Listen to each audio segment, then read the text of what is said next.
Bismillahirrahmanirrahim. Assalamualaikum warahmatullahi wabarakatuh. Apa kabar anak-anak? Semoga tetap sehat dan selalu cakep, cerdas akal, cerdas adat, kreatif, dan peduli lingkungan. Baiklah, pada kesempatan kali ini Ibu akan membahas lembar kegiatan peserta didik kelas 8 di semester 2 bab ke-8, Pekan Belajar dari Rumah, pekan keempat.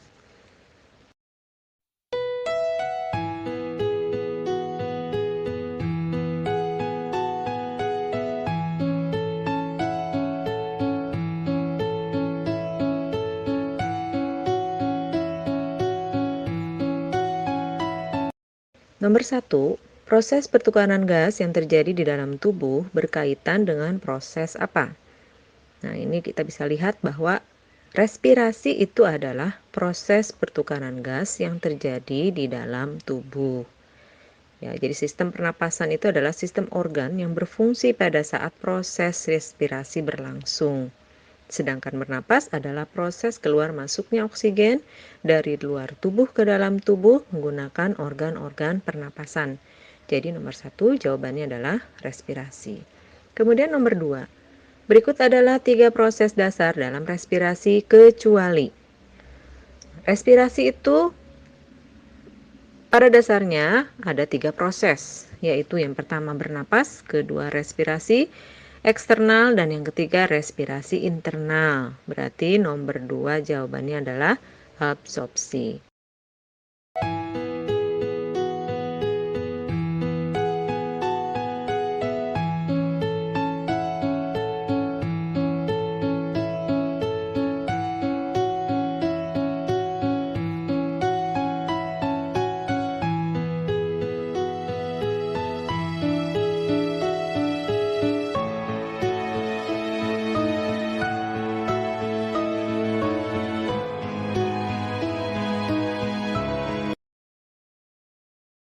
Nomor 3,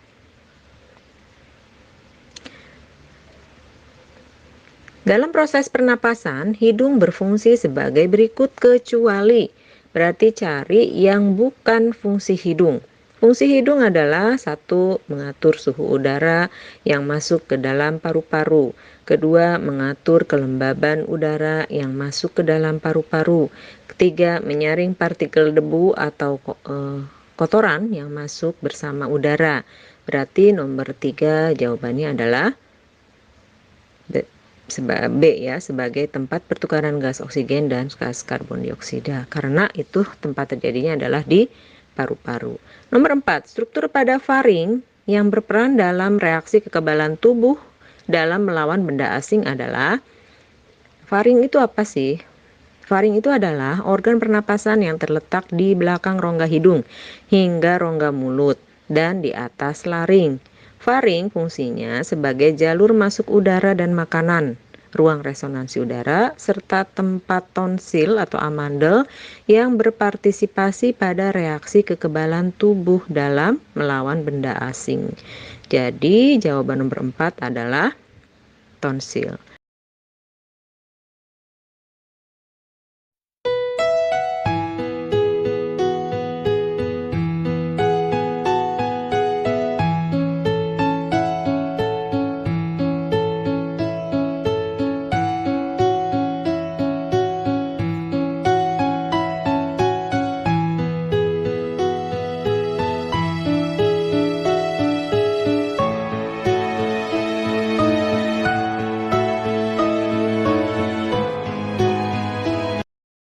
Kemudian nomor 5.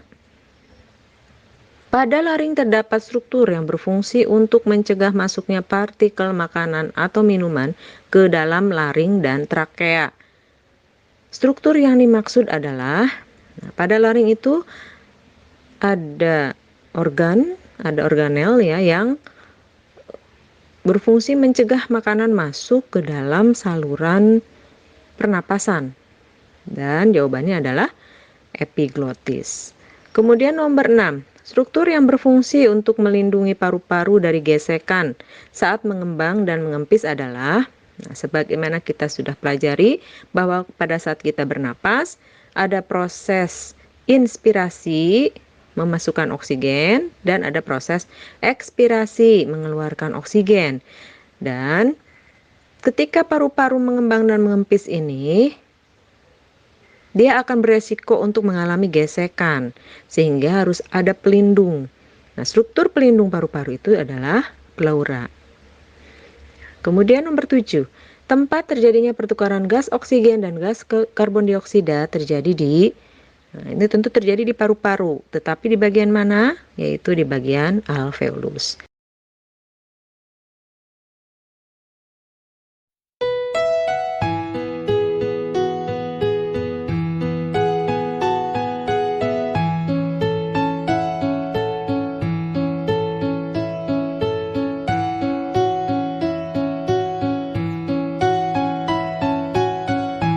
Kemudian berikutnya nomor 8.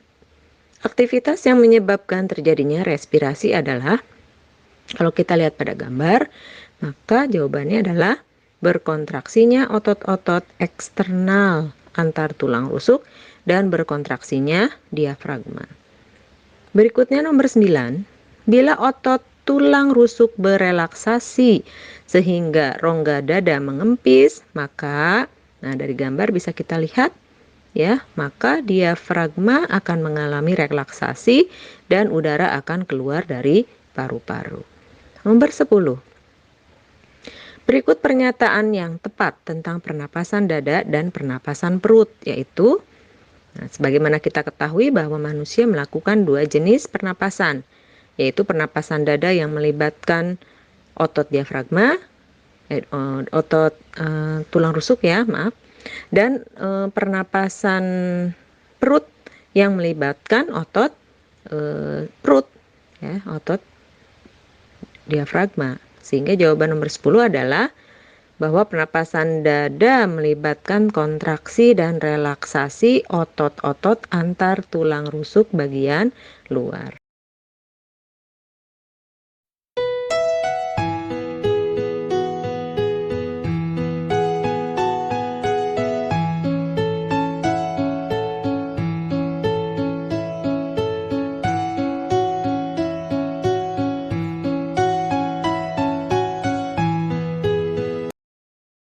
Kemudian nomor 11, berikut adalah faktor yang mempengaruhi frekuensi pernapasan kecuali. Berarti cari yang bukan termasuk faktor yang mempengaruhi frekuensi pernapasan. Dari gambar kita bisa lihat bahwa usia, jenis kelamin, aktivitas tubuh itu termasuk hal yang mempengaruhi frekuensi pernapasan. Berarti yang bukan adalah suhu lingkungan. Nomor 12, hubungan antara umur dan frekuensi pernapasan yang benar adalah bahwa semakin bertambah umur seseorang, maka semakin rendah frekuensi pernapasan karena berkurangnya proporsi kebutuhan energinya. Kalau kita lihat, anak kecil itu selalu bergerak aktif, maka frekuensi pernapasan itu lebih cepat dibandingkan orang yang lebih dewasa. Jadi jawabannya A. Nomor 13.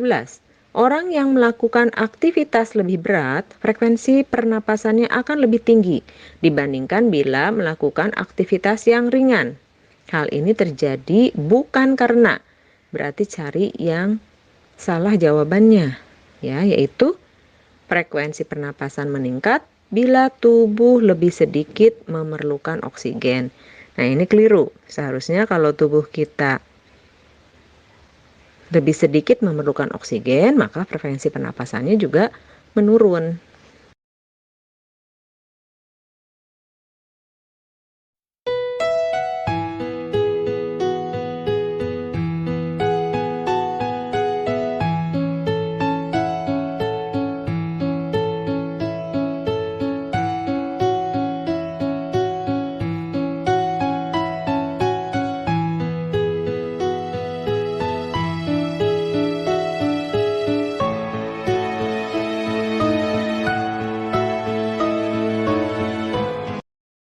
Kemudian nomor 14. Nomor 14, volume udara residu yang terdapat dalam paru-paru adalah, volume residu itu apa? Jadi volume residu itu adalah volume udara yang masih tersisa di dalam paru-paru setelah mengeluarkan napas atau ekspirasi yang maksimal. Yang kurang lebih volume tersebut adalah 1000 cc atau 1000 ml. Ya. Kemudian nomor 15.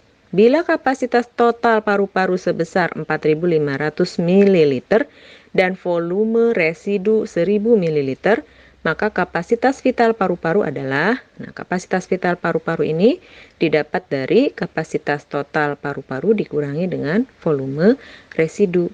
Berarti jawabannya adalah 3500 ml. Nomor 16. Volume udara yang masih dapat dikeluarkan secara maksimal dari paru-paru setelah melakukan ekspirasi biasa disebut. Jadi kalau kita menarik napas kemudian mengeluarkannya biasa, setelah itu kita masih bisa mengeluarkan lagi. Nah, itu disebutnya adalah volume cadangan ekspirasi.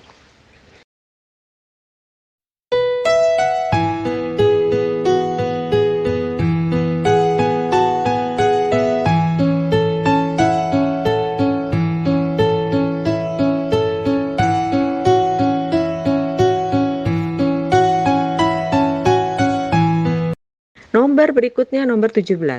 Kelainan yang disebabkan terjadinya penyempitan saluran pernapasan dalam paru-paru sehingga seseorang mengalami sulit bernapas disebut apa? Asma, ya. Kemudian nomor 18. Seseorang mengalami gejala batuk, kemudian penurunan nafsu makan dan terjadi penurunan berat badan yang drastis. Kemungkinan orang tersebut mengalami apa? Ya, betul, mengalami TBC paru-paru.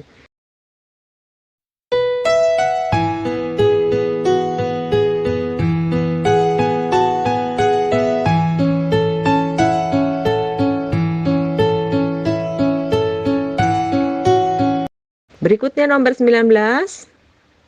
Berikut ini merupakan upaya menjaga kesehatan sistem pernapasan manusia, yaitu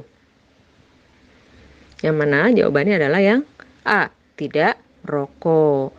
Nah, berolahraga di malam hari ini juga kurang baik ya untuk kesehatan paru-paru kita karena kelembabannya tinggi ketika malam hari. Jadi berolahraga lebih baik di pagi atau sore hari. Kemudian duduk di dekat perokok aktif. Nah, walaupun kita tidak merokok, tetapi kita menghirup asap rokok yang dikeluarkan oleh perokok, itu juga berbahaya ya, membahayakan kesehatan paru-paru kita. Kemudian saling bertukar masker yang sudah digunakan, ini tentu juga berbahaya karena akan menimbulkan proses ya penularan. Karena ada droplet di situ, ada sisa pernapasan orang lain di situ, nah, sehingga itu malah membahayakan kesehatan paru-paru kita. Kemudian nomor berikutnya nomor 20.